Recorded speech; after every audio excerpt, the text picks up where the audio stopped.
It'll flash red, won't it? There you go. It'll say this broadcast is live, just like it is now. Hello, everyone, and welcome to a new version of the Cornerstone Catch Up. We are adapting and evolving and innovating. We've decided to change the format slightly from the old format and try a new little format. We had a conversation about trying to keep things fresh, and Joe went out and did a fab job at exploring what's out there. And there's a cool bit of software called StreamYard, which is what we're on now. And I think is that us? Yeah. Oh my goodness! How many of us are going to be on that picture? Because it would be like picture in picture. I'm going to like us. Yeah. You like us? That's a bit. Like yeah, well done. One viewer. Yeah. That's it. One viewer, great. And so this is a new little way of doing it, which is using this StreamYard platform, which just gives us a few more options in terms of how we can share things, and makes it a bit better than when we were doing the sort of talking to a screen videos before, where I was introducing Abby and Derek, and when we're involving different people. So this enables us to get guests on easier and be sort of COVID ready. So yeah, it's pretty cool. I do feel like we're on a Zoom call though with no one. Yeah, but I suppose that's the thing, isn't it? It feels a little bit more relaxed. Like when you've got a setup in front of you, you've got the camera on you, and Joe's got all his tripods set up and lighting and whatever. It just feels a bit more daunting. But I think I never video call you. Normally it's me and you talking to somebody else. Yeah. And there's no one else here. Yeah. That is strange, isn't it? Well, Joe's in the background hiding. Joe. I can just go anytime. And it just pops up. I like it. So so we thought we'd give this a go, and we'd welcome any feedback. So if anybody has any feedback to the new format, what we're thinking is changing it a bit more to be a bit more discussion led. So less about Cornerstone, shoving Cornerstone down everybody's throat all the time. Not that that's necessarily a bad thing from our perspective, but we thought for other people there might be some more interesting topics. So we decided to go down more of a discussion-led approach and have a couple of topics that we discuss each time. Bit more like a podcast, bit more, I suppose, open in terms of what we discussed and the type of flow that we'll have, rather than necessarily a set structure.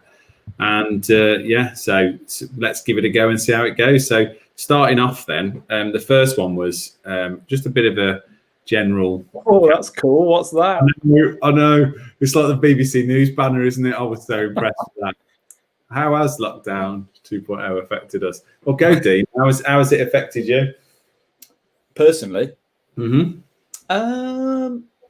I think most people would say it's not really been too different, really. There was just a thing floating around there. That's what that was. It's not really affected me personally, to be honest. I haven't got.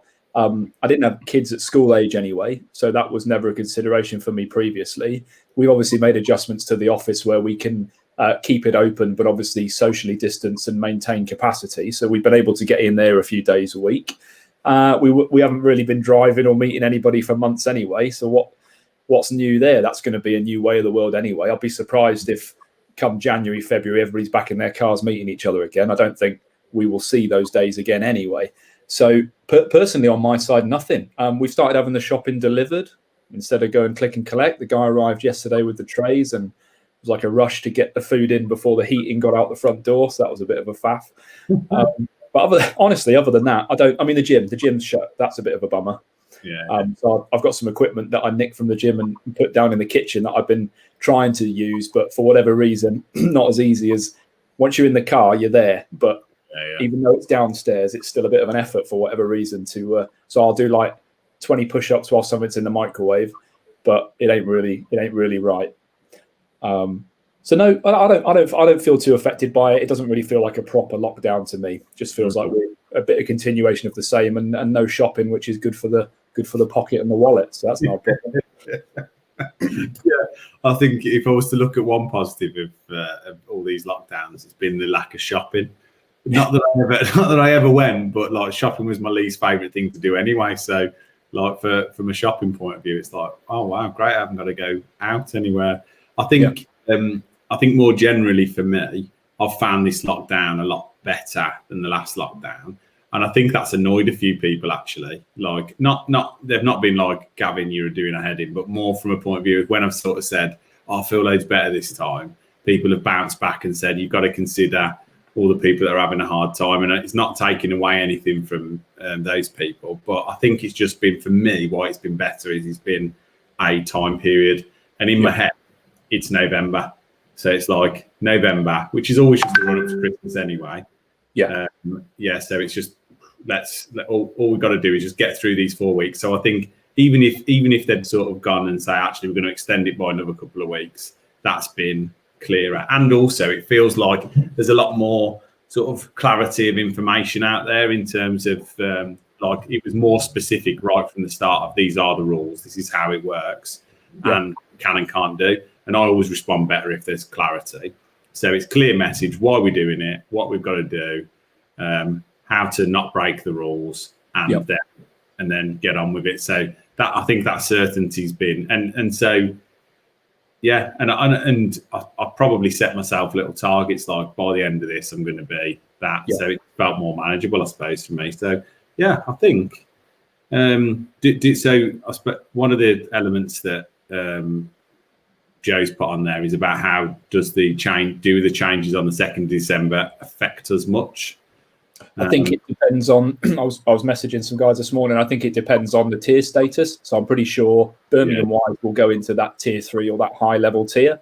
So it'll be back to that restriction, which, and I haven't had time to read the guidance, but I'd imagine that would mean still restrictions on restaurants and an element of social gathering probably. I just want the gym to open up, which that will do, which will be great. I don't know until we get the tierings and we get more clarification. I don't think we'll know. If any, it's just not going to be as restrictive as it is now. And any element of relaxation for us is going to be a slight advantage, isn't it? In terms of just people being able to travel in the same cars or having to be less restrictive. But you've still got to make a judgment call. Just because suddenly midnight December the 2nd, the virus doesn't back off, does it? It's still there. So you can sort of go from one side of the boat to the other very quickly, or you can just say, right, if we're comfortable where we are, why don't we just stay as we are if we can still maintain that level of safety? Makes total sense. You're right. I think the gym thing, everybody that's me, you and Joe, definite. I know we've had lots of conversations around that. Having that facility there has been something that I've missed. Tried cycling into work. So that's, apart from my bike broke the other day, but I've got it now, so I can cycle into work again. So that's been good. What about the vaccine? Are you in? You're in for a vaccine? Oh, it's tricky. I don't know why. It's tricky. Like, I think it's the pace. The general concerns I would have would be how fast something's developed and how much testing it's gone through. I've read a few different books or watched different documentaries in my time on sort of health developments and whether that be medicines or anything like that. Generally speaking, I'm not skeptical, but I'm wary of any medicines or tablets or drugs or anything, just because there's a big industry behind it. So I'm always wary when there's an incentive for you to take or do something. So is it AstraZeneca doing the one with the university with Oxford, and they're doing it on a not-for-profit basis, is what they said yesterday. And I think they've got the capability to do 3.5 billion vaccines. Right. And doing it on a not-for-profit basis, presumably to enable it to be affordable or accessible internationally, because that will be the problem. And I read, isn't there one that you can only transport at minus 80 degrees? Really? Yeah, it has to be kept constant at minus 80. Is that it? Yeah. Fact, stat man. Here he is. Stat man.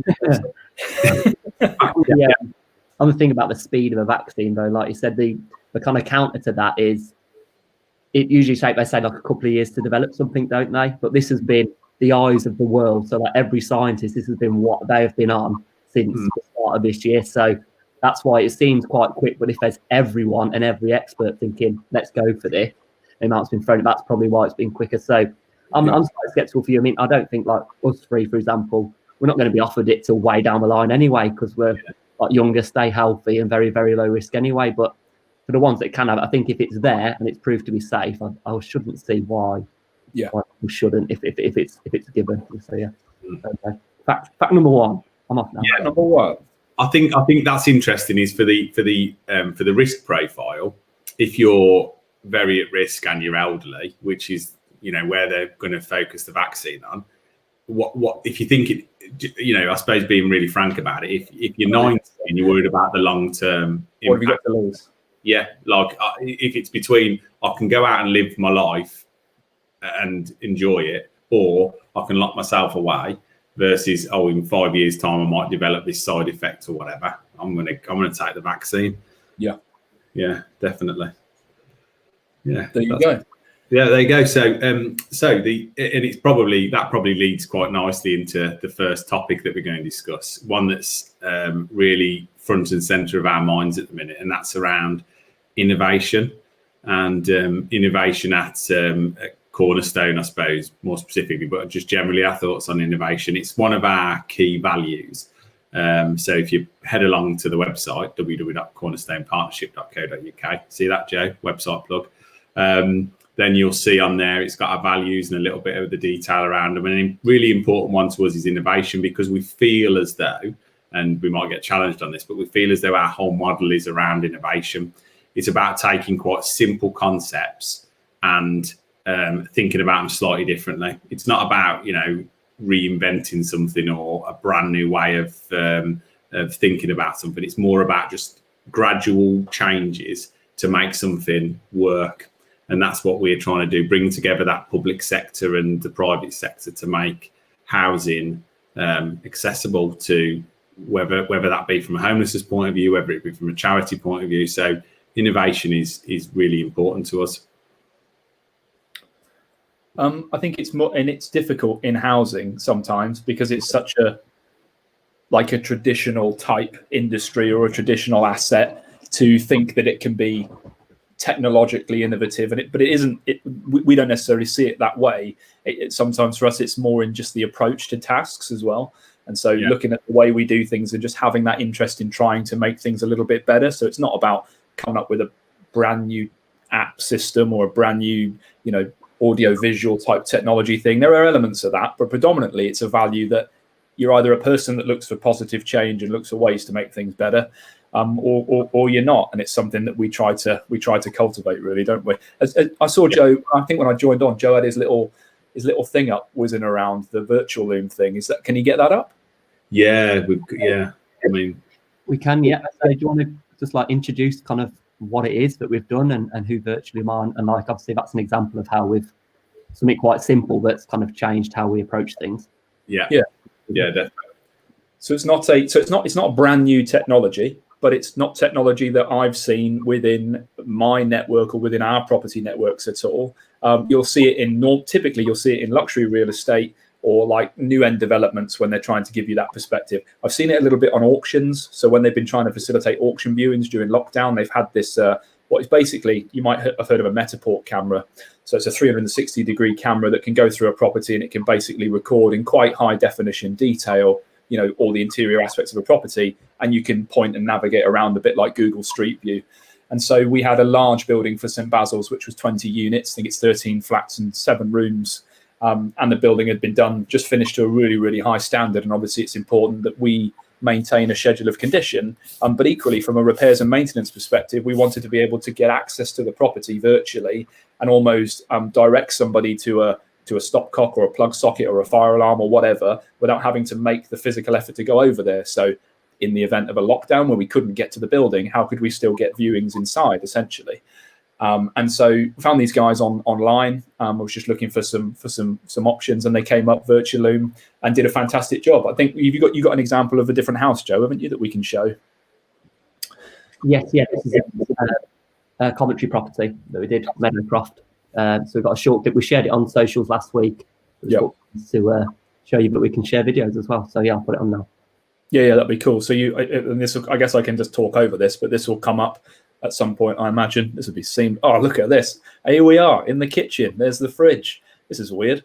And so you can see there, that's the 3D map of the house, which is really useful for us in terms of an accurate schedule of condition, but also you can see how we can identify the different materials, replacement items we might want to put in there, and basically just have access to the house.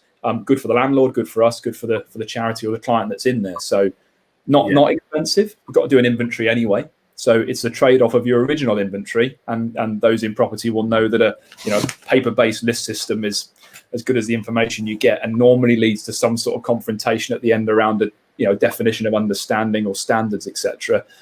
So this was a really, really easy thing that we could implement, and probably something we'll do going forwards, I'd imagine. I think that's the thing. I think it's finding something, refining it, locking it down, understanding where it can be used. That's all part of that process of innovation. And I think Virtually is a great example, because oftentimes as well, it's not necessarily new software. It's just applying it to what we do, and that's really important for us. I think the driver behind innovation, though, is like just a general sense of dissatisfaction is probably the wrong word, but it's more just a belief that things can be improved, things can get better. And I think that sits within a lot of the Cornerstone team, is just that underlying belief that, well, we're not satisfied with this. Actually, there's a better way we could do it. And even if you don't know what that way is, if you think that, you start looking for things, and then stuff pops out. And then when you hit it and you find something, you're like, yes, that's it. I didn't know what it was, but when I've seen it, I'm like, that's it now. So now it's like, that's the new standard for our inventories. You look back at the old standard inventories, even if they're using slightly better software, it's just a bunch of pictures. Even the video inventories, I don't know if we went through, we've done a lot of video inventories, and they are really difficult to do. They're awkward because you end up tripping over something or whatever, because you're trying to hold your camera as close to you as possible. It makes you feel sick watching it, because it's from a sort of a first person view. Everything about it is just unsuitable. You don't zoom in on the right things. This Virtually, so I mean, virtually you can sort of see the brand of kettle by going in. And the cost, I mean, it's an outsourced piece for us, so we've got a company in to do it. Trade off our own internal time of working with the video, writing it down. I think we're using inventory based before, so annotating it, writing it, recording it, all of that administration time. That's not where we have our best impact or do our best work. So get partners in to do that for us, leverage that resource, and then get on with what we're good at, really. And this is really just a small example of the things we're trying to bring about. So one of the areas that we've been really focusing on is the sort of the digital world, and how we can engage more, how we can create an environment where our tenants have, and also our team internally at Cornerstone can use the technology that's out there to better either do a better job in terms of the Cornerstone, or have a better life in terms of access to facilities from a tenant point of view. So I think we probably said, I think Dean mentioned at the start, like property, generally speaking, housing isn't an area where there's a massive amount of sort of technology focus. There might be at the higher end. There's not at the social end so much. And that digital inclusion is something we're really passionate about. So that's an area that you'll probably see us talking a lot more about over the sort of coming weeks and months as we get into that. With me and Joe was on a call earlier, just discussing a little project we've got around just simple ideas as to how we can make some of the more everyday sort of maintenance jobs that tenants might need to get involved in, just make that easier, more accessible, and hopefully save a lot of problems further on down the line. So being a bit more proactive with it. Anything else on innovation then? What have we learned this year around innovation? I suppose it's been a year to do it. If there's ever, when are you going to get a year like this when you can actually rebuild a lot of your systems and processes? Because I haven't got the time to do that. We haven't got the time to do that. We've had the time to give thought to these ideas. So I think that's quite a nice positive thing to have got out of the whole situation, I'd imagine. I think looking outside of your sector is an important one. Yeah. So if you can cast your net a little bit wider in terms of what's happening more broadly in terms of innovation, and then try and apply that back to what you do, I think just more generally. I had this advice ages ago. It was when I was seeking to become a better leader.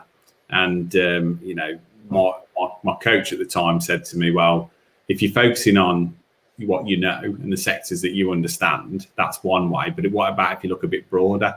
So I remember at the time she was like, get Harvard Business Review and start looking at how other businesses are performing, what they're doing, their ideas, their ways of approaching leadership. And yeah, it was fantastic. It really helped to make. And the brilliant thing about that is you're taking what is effectively something that's tried and tested, but just in a different industry, and then you're bringing it into your industry, and it makes a massive difference. Then all of a sudden you're sort of hailed as, wow, what an innovator. Well, actually, you're just taking something that's tried and tested and applying it to a new environment, which is I think where a lot of the sort of the latest tech ideas come from, is just something that's already out there. Yeah.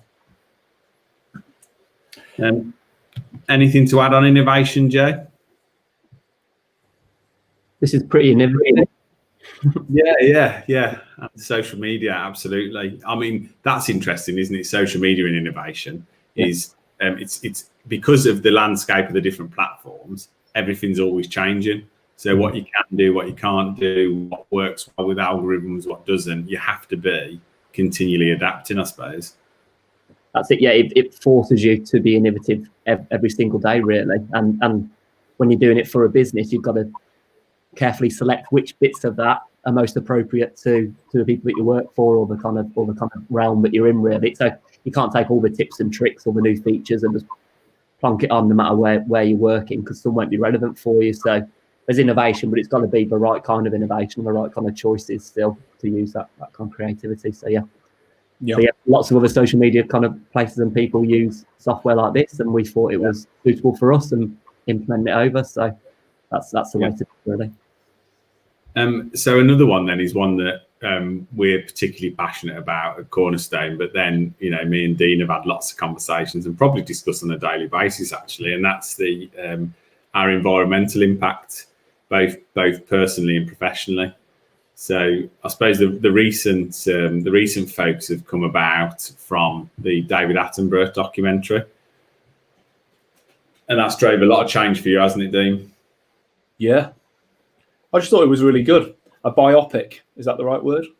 Yeah, I don't know what it is. I don't know what they call it. But basically, if you haven't seen it, Joe can do a linky thing, and it's well worth a watch. Did you see he got beaten, like the fastest guy to 1 million followers on Instagram, and he got beaten by Rupert Grint, who got there in like 4 hours or something. Which I thought, I mean, nothing against Rupert Grint, but come on, like. He's no Attenborough, is he? He's not stopping the polar ice caps from disappearing, which should be celebrated. So I don't know how we turn the tables on that. But yeah, the documentary was good. So kind of followed his life from being a kid and how he'd seen the world and seen all these fantastic species and been able to travel and do fantastic things. And then as he got older, it became harder and harder to find some of these species, and he'd noticed population growth really had just gone through the roof, and the impact that had. And did a really nice bit, which I've not seen done very often, which is that kind of shock tactic towards the middle/end of the documentary, where it went, we wind the clock forward 2030, 2040, 2080, and he just talks about the environment, and it's just bad. And Arlo's 3, he will be 30, 40, he'll be our age, and will be not much older, and these things are gonna hit him. And you can be as Trump as you want about it and try and ignore it, or you can be pragmatic and go, well, there obviously is scientific evidence that says these things are happening, and you should take responsibility for your actions. Now, if you want to do the damage and that's fine, and you're happy with that, fine, that's your right to do that. But I'm not. I'm not happy to look back and go, I had an opportunity to do things differently, and I just decided I couldn't really be bothered. That's not really good enough. It's like saying there's a vaccine out there, but we could do it later. Well, no, we got to do it now if it's important. So it was a good catalyst. I made the decision to go vegetarian on the back of it, which I think I'm 7 weeks into now. Not really that hard, to be honest. It's pretty easy. Just don't pick meat. And I think I could keep that up. I've got no reason to go back on that. But that was a big change you can make. And it was quite good because he did kind of articulate some of those key bits, which was, look at forest, look at replanting. That was the whole thing, was basically how do we regrow that wild nature? How do we get that back? Because we can kind of put things right. And I was really encouraged by some of the potential with the oceans and recleaning all of that up and getting kind of the biodiversity back. So that's definitely been on my mind and playing with a lot of my decisions. I'm recycling like a nutcase at home. Like I've never been so choosy with plastic and paper and arguing over Christmas trees, which one's the right one to get. Like it's great, it's good, if stressful, but good. I think it's like an earworm type thing. You get in, and then you can't. Like I always think you can't unlearn something. And there's been a few documentaries I've watched in the past few years, and they've really changed my way of thinking around things and the environment and welfare and all those sorts of things. I think the challenge comes where people, I think pretty much universally, people will go, yeah, we support it, it's a good idea. But the real challenge comes when there's a sacrifice to be made, because that's what it takes. Let's be frank about it. To do this takes a sacrifice or an adjustment or a change from what you're used to, and people don't like to give that up. They don't, well, it's just this, it's just that, or I like doing this, or I like doing that. So I think that's the thing, is if you're willing to make that change and try and recode it not as a sacrifice, that's the way to do it.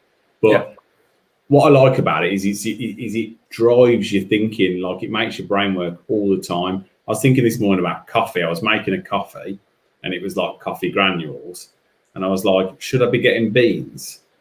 Well, we've got the pods, we've got a machine downstairs, the plastic pod. And we're working on it at the minute, trying to find a grinder or a coffee machine. And then I'm weighing up the carbon footprint of the machine, because I'm going, is it better to have little plastic pods every day, or is it better to buy a second-hand machine that's got a bigger carbon footprint? It's really hard, actually. And I think we talked about food labeling, when they label foods with salt, fat, and sugar. There's some sort of environmental standard for products, like an EPC, basically, for something you buy, so that I could go, there's that one or there's that one. This one's better, that one's not. I always take the green when I go shopping. Always. I look at that and I go, I want the best one for me.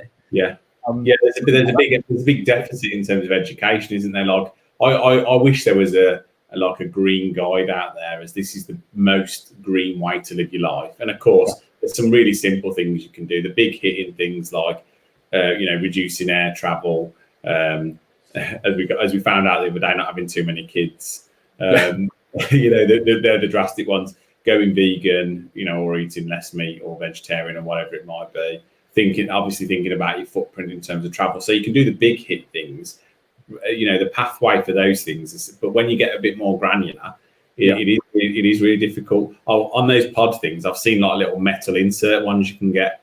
Right. So it's like a little metal insert, and basically you fill it up with ground coffee, and then you stick it in the same machine. So you don't have to get rid of the machine. You can just get the insert, save using the pods. But that's the thing. You do start thinking like that. You do start thinking, because I was thinking beans are better. But then I thought, no, actually, because there's more air in the packaging. Whereas a ground coffee is. But then you think, actually, should you not be going somewhere like a farmer's market and buying it out of a big bag, scooping it into a glass jar and taking it home? Like that's the best way, isn't it? Something I know we've talked about, which is sort of what we've done here with Cornerstone, is if you really want to make a difference with this sort of stuff, it's your time that is going to do that. So you can make your consumer choices. You can just buy a better product, and that will have an impact. But the more time you put into a project or a passion in life, then it is sort of exponential in terms of the output, because you can share that time with somebody. You can invest your time in a product or a solution or an output and kind of get that multiplication effect. So if we are deadly serious about it, we have to put time, effort, and resource into it, which is what we'll be doing at Cornerstone. So the digitization piece, it twins in nicely with environmental technologies that we're also looking to include. We've got the development in Staffordshire, where we'll be looking to do an element of that on that project. And it's a trade-off between commerciality and environmental sustainability, but you've got to be prepared to. It's not good enough to go, I believe in these things, but I don't want to pay for it. That isn't. You either believe in it and you're prepared to pay for it because it's important to you, or you don't. And like you said, it's the decision that's the hard part. The consequence is pretty easy, really. It's the deciding that's the challenge.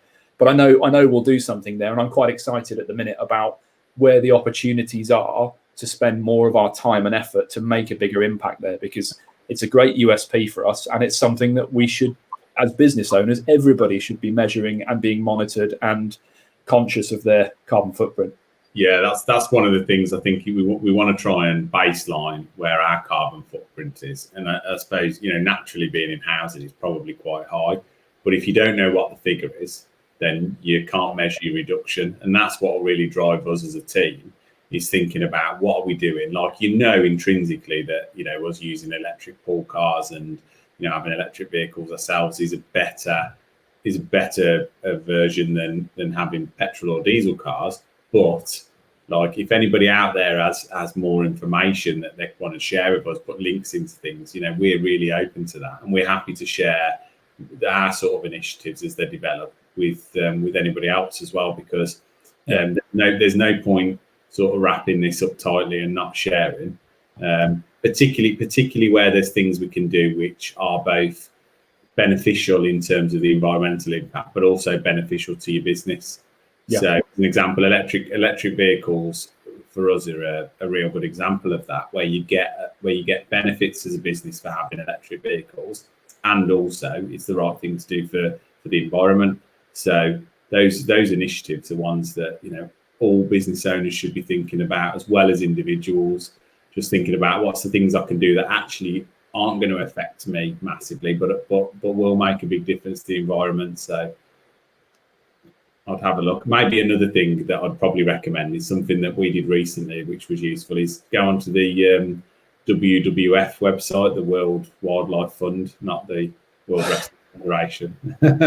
I don't think it's WWF anymore, is it, the wrestling one? But go onto there and you can actually do your own little carbon footprint calculator. So you enter all of your information, it tells you what your carbon footprint is, and if you're sort of a net contributor or if you're actually reducing overall carbon footprint. So yeah, that's a useful little thing to do, just to measure yourself. And then there's some hints and tips on there that you can do as an individual to make a difference. That's a good little place to start, I'd suggest. Question, Joe. Innovation being the subject. I'll check myself on Facebook, because that's not a vain thing to do. And there's a button at the bottom where you can share. I've just pressed share to my profile. So will that make this go out now live on my profile? Yes. Oh, that's cool. Should have done that at the beginning. Yeah. Like share, if you share a live stream, it will share you whilst you're live. So if there's anyone that's friends with you on Facebook that sees it when we're on there now, they'll be able to jump in and join. This is the moment of anti-climax. People go on. You share something to your personal feed and nobody watches. Have we got any? I want to know what your results were of your WWF thing. What did it come up with? I can't remember. I think you don't know. Liar. I really swore then. Liar. All I remember was I won. Oh, no way. I'm sure Abby would have a lot to say about that. Yeah, not that we're competitive. And I think even though I've got 3 kids, I still think I won. Yeah. Yeah. The results tell a different story. If you look at a timescale thing, I've been a vegan for 2.5 years. Not that I'm counting, but I have been saving the planet for longer. Oh, there you go. Don't you hate a preachy vegan? Yes. Yeah. Oh, dear, oh dear. Yeah. Any questions or comments come through at all, Joe? We've had the team nicely engaged. There we go. Is Beth still in the lunchroom, Gav? There's one. Hello from the lunchroom. Oh, there you go. This is a nice one. I've got a question that's just come through on WhatsApp. Yeah, from Karen, and she has asked, do you do anything in the environment at your properties? As an example, plant a tree at each property. That's a nice idea. That is a nice idea. I like that. It's dead simple as well, like really easy to do. And what kind of tree? Well, we could find out what is like a good manageable tree from a sustainability point of view, but also one that sucks loads of carbon. There's got to be a tree which is like kick-ass.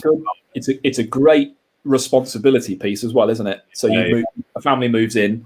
This is the environmental tree. Look after it. You could have a little plaque. Yeah. Donated by whatever. That is a great idea. Yeah, tree sponsorship program coming up. Yeah.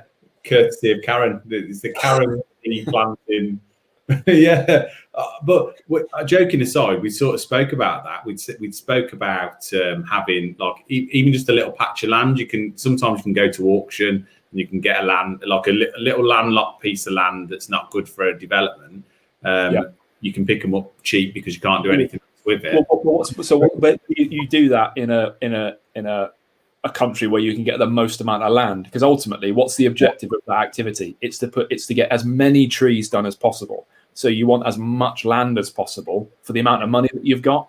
So I don't know where that takes you, but you end up somewhere in South America, or I don't know, somewhere in East Asia, where you take what you've got and you buy 100 hectares of land and fence it off. Yeah. I hope this is not like, when you adopt a gorilla. Yeah. There's not really a gorilla at the end of that adoption. I bought this forest, and then you go there and it's a farm. Just a runway. Yeah. It's just massive big plot of tarmac. They're just looking at you in their Ferrari going, thanks.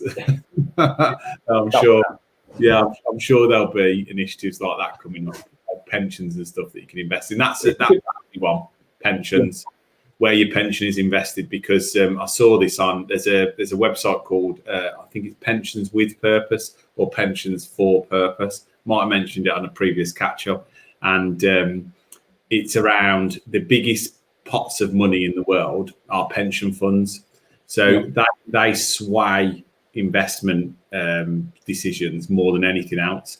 And as most people have a pension of some description, and they often think, I can't influence a pension fund. They're multi-billion, trillion funds. What can I do? But actually, by being a voice to your pension provider, speaking to them, asking for your pension to be, invested in ethical investments, particularly environmental investments, that can have a huge potential sway. So it was Richard Curtis, the guy from Comic Relief and Love Actually and the like. He's I'm trying to think what he's heading it off. So that's definitely worth a look in terms of big impact pensions with purchase or pensions for purpose. There's also this thing that Mike sent us, the government's 10-point plan for the green industrial revolution, which was pretty good, and that's well worth a read. I had a quick scan of it over the weekend. I know you had a look too, and it pretty much specifies where the government's investment agenda is going to go, very, very directly into buildings, transport, infrastructure, construction, whatever those areas will be, and if you're conscientious of your footprint and you want to run a sustainable business, you should be aligning yourself with those initiatives. That's a smart thing to do. So I know it's definitely on our list to basically go through that in some depth and see where that's going to overlay, because there'll be money there, which is important. If you're growing a business, there'll be opportunity there, and there'll be a positive impact, whether that's employment, jobs, creation, environment, whatever. I don't know how we link that in, Joe, but that might be a good one to point people to, which is I don't know, it'll be on the government's website somewhere, but the 10-point plan for the green industrial revolution, it would be a good one. Yeah, that is great. And there's some really cool stuff on there, like carbon recovery. So, plants that basically industrial processes that actually reduce the amount of carbon in the atmosphere. So, just thinking about a win-win, you're producing something, but as part of that process, I think it's sodium, I'm going to get it wrong, bicarbonate or bichloride or something that you can produce, and that actually reduces the amount of carbon in the atmosphere. But there's one physicist watching this. He's just shaking. He's just getting you. Unbelievable. Amateurs. Straight in there. Well, this will tell you what the right thing is. The right sodium. Yeah, and they're talking about, I think it's 4 big industrial centres around the UK, that are going to be basically built up as almost big sort of anti-carbon factories. And so, you got that visualization of the factory pumping all the smoke into the atmosphere. In my head, I've just got this way, it's like going in reverse, sucking all the smoke back into the chimney.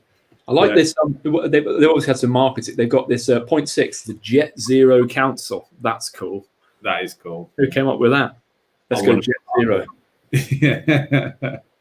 Yeah, and everything's been pulled forward as well. We're going from like 2040, 2050, and they're bringing all the targets forward. I think I think I read about the production of petrol and diesel, sole petrol and diesel vehicles by 2030, which is like pretty extreme. So they've got some big steps in terms of infrastructure. As an electric car user, that is something that needs a lot of investment to make it work. Yeah. Because if you go outside of your sort of normal parameters of distance, it's still not geared up. You have to be very, very organised, which is going to be a stretch for some people. So good. So what's left to talk through? Just anything big in the business, big updates, big stories. What have we got? There's loads of cool stuff going on. News stories that have caught my eye, property, housing related stories. I think we've probably covered off enough in terms of the business. Keep the live viewers interested for more, and keep it fresh. Just keep on those couple of topics for now. There are some that, growth, obviously from a business perspective, we are delivering against our contracts. We are helping more and more people. We're hearing some fantastic stories from individuals where it made a difference. Just a little snippet of one the other day where we're helping a family get their children into a local school as they've just been placed sort of out of area. So, and the family his English isn't their first language, so we're supporting through that process. Example where family, again, homeless, didn't have a TV and we're able to source a TV for them. Keystone Foundation are doing some brilliant work in terms of support, launching a befriending program, which we'll be looking to launch in December. Just some really impactful projects that are going on and making a big difference. And some new services being designed as well, which we can't talk too much about, but new services, it's like still in homelessness, but slightly different client groups. Yeah. So we've built a bit of a specialism working with obviously families, and then the support from Keystone that then goes to families. But there are other, and recently with St Basil's, obviously young people, Valley House, victims of domestic violence. So there are different client groups out there that we've got comfortable with and built some experience with. So some new services are in design that will be really good in the new year to allow us to widen that network a little bit. Yeah, I think the normal. I suppose the thing to close on is the normal ask in terms of if you know of anybody who's looking to do something with a property, whether that be lease it, rent it, in Coventry, Nuneaton, Birmingham, North Warwickshire, any of those areas, just let us know. We can find a really positive use for it, and just sort of look after your asset as well. So that's something that we're really well set to do. So we're always looking, because unfortunately there's a huge demand at the minute in terms of the social housing side. So there's a lot of people who need somewhere to live, and we only anticipate that getting more of a need over the coming months. So start those conversations now. Also, as well, what I'd say is, if you want to find out more about Cornerstone, drop us a message on any of the sort of social media platforms. We actually have a newsletter that we send out, and if you want to send through your information, we can add you to that newsletter, and it just gives you good sort of information on what's going on in Cornerstone. Is there a link for that, Joe? Again, is there a subscribe link or somewhere on the website people can jump to get into it? Here it comes. Here it comes, like magic. Boom. There it is. Brilliant. Press the screen. Click the link. Click the link and subscribe. So yeah, obviously it's a nice little summary of some of the business activity that we've been doing. Yeah. Information around the team, a bit of like property insight as well and stuff around the housing sector. And it's a nice little snapshot of what we do that's obviously a bit different now to how we operate on the live stream. So please subscribe, because it makes me look good as well. Joe hits his KPIs and everyone's a winner. Yeah, absolutely. It's good as well, because we've had some good feedback on it so far, and that's really helpful. So the more feedback we get on it, the more relevant we can make it to the people we're sending it to. So yeah, I think that's everything from us. Thank you. The sun is right in my eyes, so I'll be quite happy if want to end here. Yeah. So thank you for joining us. Hope you like the new format. Welcome any comments you've got on it. Any comments for improvement for next time. And thank you for joining us. And have a fantastic rest of your week. Bye-bye. Bye.